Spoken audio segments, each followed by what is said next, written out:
gente! Tudo bem com você? Eu sou a professora Elaine e nesse vídeo eu vou passar algumas orientações sobre a nossa atividade de mapa da disciplina de estatística. Vamos ler a nossa atividade? Bom, a nossa atividade de mapa traz a seguinte problemática aqui. A estatística ela surgiu quando os governos se interessaram por obter informações quantitativas e qualitativas sobre as suas riquezas, tributos, populações e moradias. No Egito Antigo, por exemplo, os faraós já ordenavam registros estatísticos de suas colheitas e há mais de 2000 anos a China já se preocupava com o crescimento populacional por meio de censos. Vê-se que o levantamento de informações sobre uma determinada característica de uma população é uma atividade antiga, pois a necessidade de conhecer as características da população implicava nas medidas que um governante tomaria. Atualmente, a forma de coleta e organização de dados faz parte da estatística, uma área de conhecimento que possui várias aplicações.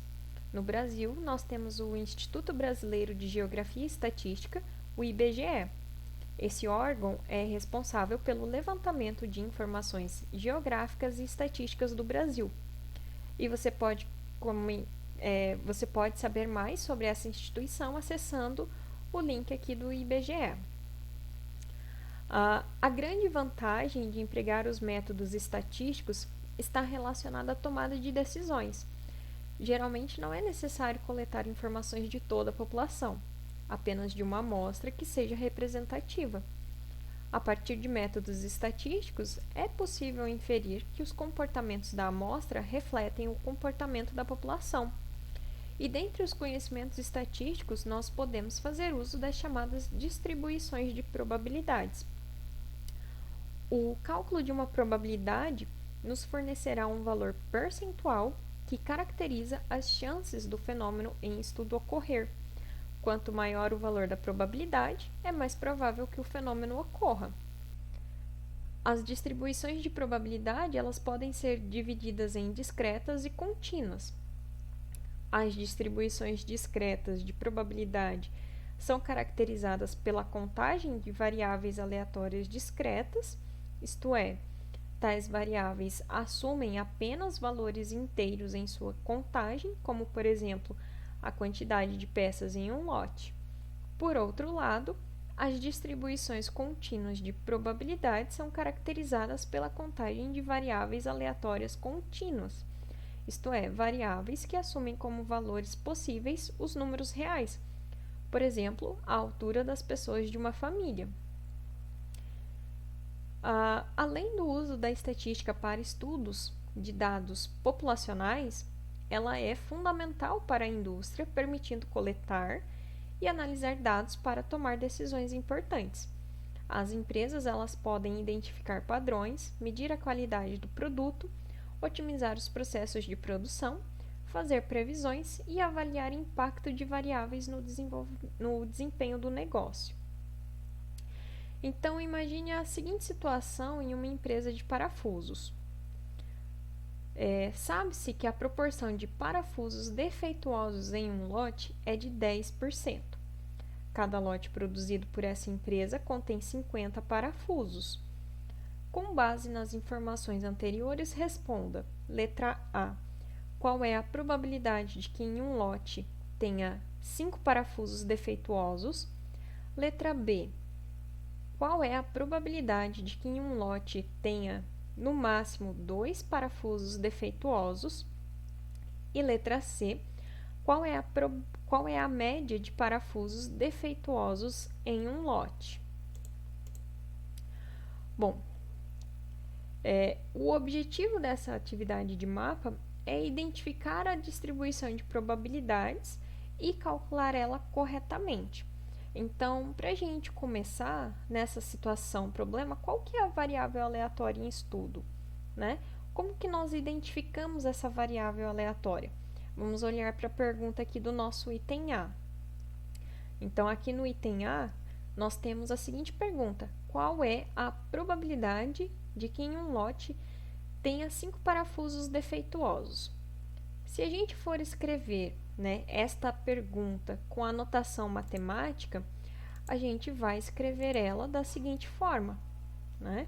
O nosso item A pode ser traduzido como P de x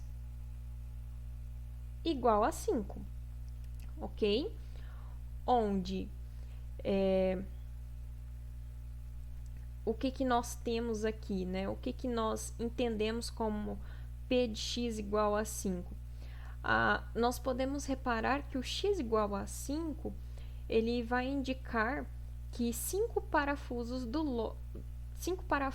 desse lote são defeituosos, né? Então, o que a variável x está contando? Ela está contando a quantidade de parafusos defeituosos em um lote.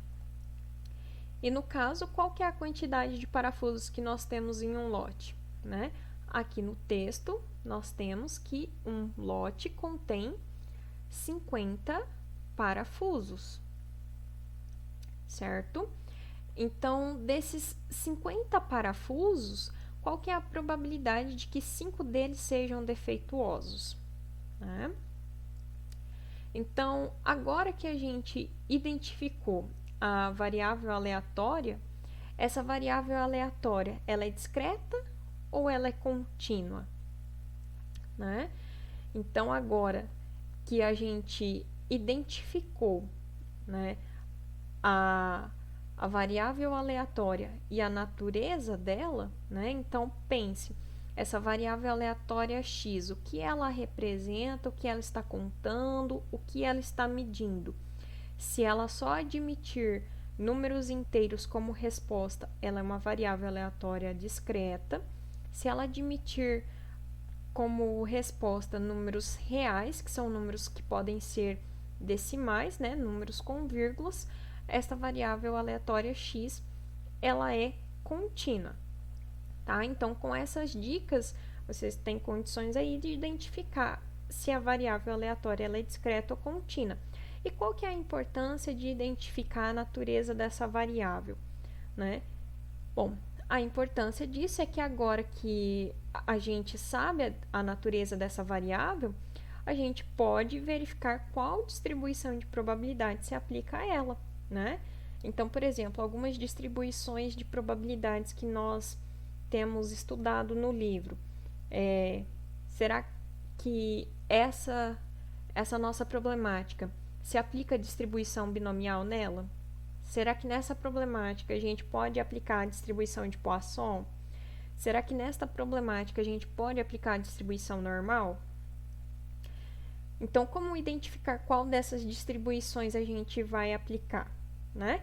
Bom, uma delas é identificar a natureza da variável, né? Porque nós temos distribuições de probabilidade discretas ou contínuas, né?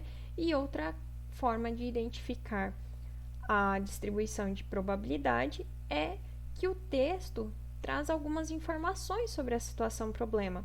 Então, basta a gente observar, né, qual distribuição estas informações que o texto traz caracteriza, né? Então, com as informações do texto, nós conseguimos identificar uma distribuição de probabilidade aí.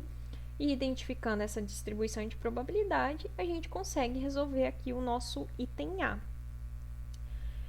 Agora, no caso do item B, né, a gente vai utilizar a mesma distribuição de probabilidade do item A, porém, o item B, né, está pedindo o seguinte: qual que é a probabilidade de que em um lote tenha no máximo 2 parafusos defeituosos, né?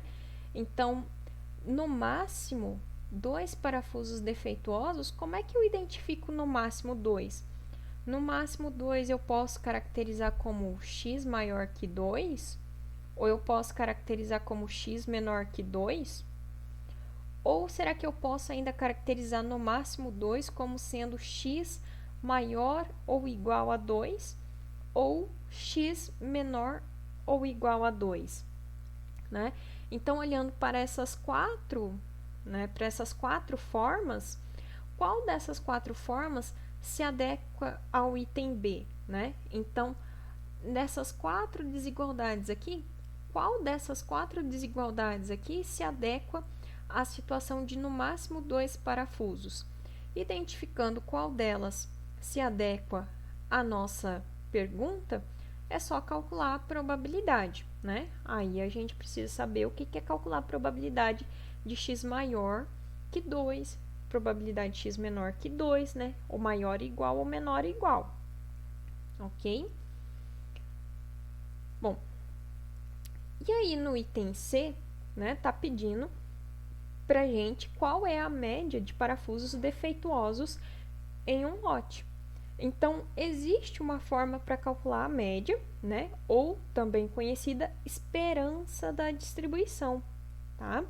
Então, a média também pode ser chamada de esperança, ok? Então,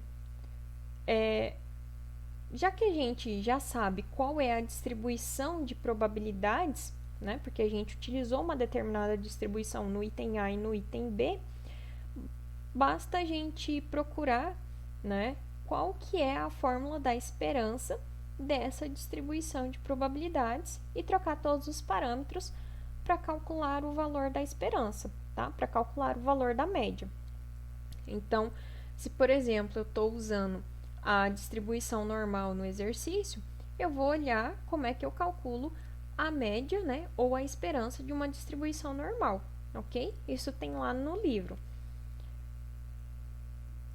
Então, assim, se você tiver dúvida, né, eu sugiro que você assista novamente a aula conceitual que aborda o assunto das distribuições de probabilidade, né, ou envie uma mensagem para o professor mediador, ok? Não fique com dúvidas, busque sempre esclarecer as suas dúvidas, tá bom? Já com relação à entrega da sua atividade de mapa, as suas respostas, né, elas deverão ser escritas no template. Esse template vai estar disponível no material da disciplina. E para que você tenha uma boa avaliação na sua atividade, é importante que você apresente os cálculos das probabilidades de uma forma organizada, tá? Lembre que o professor que fará a correção da sua atividade, ele deve conseguir compreender a sua resposta. Portanto, a organização da sua resposta é essencial também para o seu sucesso, ok? Bom, eu espero que com este vídeo os objetivos da atividade eles tenham sido esclarecidos, né? Eu espero que você consiga realizar essa atividade também com muito sucesso e a gente se vê nas aulas ao vivo. Até mais!